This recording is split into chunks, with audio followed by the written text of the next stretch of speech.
Have you ever stopped to observe someone who actually gets results at the gym? Not the biggest guy, not the strongest, but the one who has been training for a few months and is clearly evolving, while others stagnate for years on end.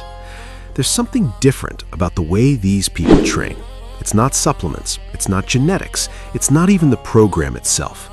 It's a set of habits and decisions that most people never stop to think about. Today, I'm going to show you what it is. These are the things that athletes and people with real results do differently. And the best part, you can start applying all of this to your next workout. Part 1. Athletes train with intention, not automatism. The first and biggest difference is this. Athletes don't go to the gym on autopilot. Most people go to the gym, put on their headphones, do their usual routine, chat a little, and leave. Each workout is the same as the last. Each week is identical to the previous week. Athletes don't. Before each workout, they have a clear objective. It's not vague like train chest. It's specific. Today, I'm going to bench press with 5 kilos more than last week. Or today, I'm going to focus on feeling my chest in each repetition. There's a defined intention before starting. During the workout, each set has a purpose. Each repetition is performed consciously. It's not about going there and suffering. It's about going there with a plan and executing that plan with precision. How to apply. Before entering the gym, decide one thing you're going to do better today than last week. One. It could be the weight, it could be the technique, it could be the contraction. Just one. That already separates you from 80% of people who train automatically. Part 2. Athletes monitor progress. Second difference. Athletes write everything down. Weight used, number of repetitions, how they felt in the set, not in your head, on paper or on your phone. This seems boring and unnecessary to most people, and that's exactly why most don't progress. Without notes, you don't know if you've progressed. You think you're training heavier, but you're not sure. You think you're evolving, but you don't have the data. With notes, you clearly see. Week 1, bench press with 60 kilos, 10 repetitions. Week 4, bench press with 70 kilos, 10 repetitions. This is real load progression. This is evidence that the training is working. And more, when a muscle isn't progressing, you see it in the data. It's not a vague feeling of, I think my chest isn't growing. These are numbers that show that the bench press hasn't progressed in 2 months. Then you adjust the technique, adjust the volume, adjust the exercise, based on data, not guesswork. How to apply? It starts simple, a workout notebook or a mobile app. Write down the exercise, weight, and reps. It takes 2 minutes per workout. It will completely change your perception of your own progress. Part 3. Athletes respect progressive overload.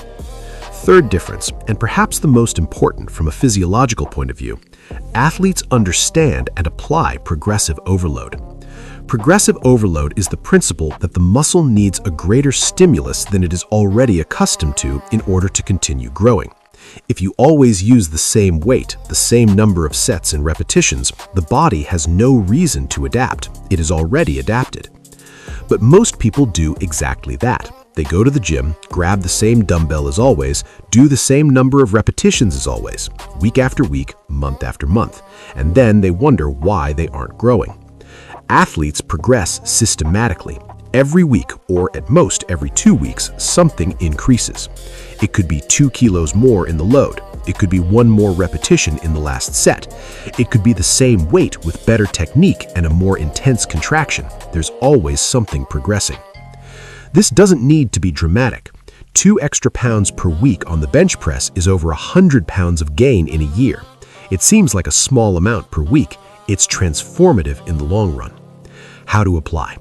Every time you complete all the sets and repetitions of the exercise with good technique, next week add a little more. If the plan is 4 sets of 10 and you managed 10, 10, 10, 10 with good form, next week try 10, 10, 10, 11, or add 2 pounds. Part 4. Athletes treat recovery as part of training. Fourth difference, and this is the one most people need to hear. Athletes don't think more training is always better. They understand that muscle growth happens outside the gym, not inside. Inside the gym, you create the stimulus. You damage muscle fibers in a controlled way. Real growth happens during recovery, when you sleep, when you eat, when you rest. Most people treat rest as laziness. Athletes treat rest as an essential part of the process. 7 to 8 hours of sleep is not a luxury. It's when the body synthesizes protein and repairs muscle. It's part of training. This also means understanding when not to train. Severe muscle soreness, consistent performance decline, increased irritability, difficulty concentrating, these are signs of overtraining. Athletes recognize these signs and adjust. The average person pushes and makes it worse. How to apply? Start treating sleep as a training variable. Set a bedtime and wake-up time. Prioritize 7 to 8 hours. On rest days, truly rest. It's not laziness, it's part of the process. Part 5. Athletes have consistency, not motivation. Fifth difference, and this is the one most people need to hear. Athletes don't depend on motivation. They have systems. Motivation is an emotion. It comes and goes. There are days when you wake up excited to train. There are days when you don't even want to get out of bed. If you only train when you're motivated, you'll train inconsistently, and inconsistency doesn't generate results. Athletes will train motivated or not because they have superhuman willpower, but because they've created a system that removes decision-making from the equation. Training time is on the agenda as a non-negotiable commitment, just like work, just like obligations. It's not an option to be evaluated each week. And more, athletes understand that mediocre workouts, those days you went unintentionally and trained halfway, still count. Long-term consistency beats sporadic intensity every time. 10 mediocre workouts in 10 consecutive weeks build more than 3 incredible workouts in 3 weeks with breaks in between. How to apply? Stop waiting for motivation. Set your workout time as a fixed commitment. Take the decision off the table. The question isn't, am I going to train today? The question is, what time do I train today? So, what do athletes do differently? They train with intention, not on autopilot. They monitor progress with real data.